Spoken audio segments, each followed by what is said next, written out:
औज़ुबिल्लाहिमिनश्शैतानिर्रजीम बिस्मिल्लाहिर्रहमानिर्रहीम।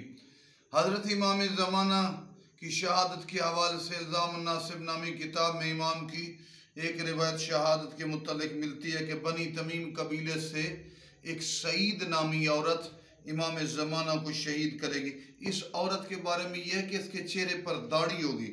ये छत के ऊपर से जब हजरत वहाँ से गुजरेंगे एक पत्थर हजरत की तरफ फेंकेगी, जिससे इमाम ज़माना शहीद हो जाएंगे। शहीद होंगे तो मैंने रिवायत में पढ़ा कि इमाम हुसैन अलैहिस्सलाम इनका गुस्ल कफन करके इनको दफन करेंगे। और रिवायत ये भी मैंने पढ़ी है कि इमाम हुसैन अलैहिस्सलाम इमाम ज़माना को उस जगह दफन करेंगे जहाँ आज करबला में उनका मज़ार है। अलबत्ता इस किताब में ही ये रिवायत मौजूद है। तो इमाम ज़माना की शहादत के बाद एक बार अल्लाह कहना चाहता हूँ, बाकी इमाम शहीद होते रहे, दुश्मन बाकी थे।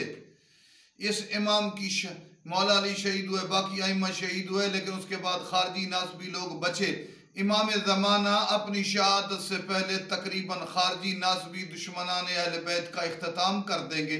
कायनात में दुश्मनों की तकरीबन सफाई हो चुकी होगी जब अस्करी कलाल शहादत के मनसब पर इस रिवायत के मुताबिक फायज होंगे। वस्सलामु अलैकुम वरहमतुल्लाहि वबरकातुहू।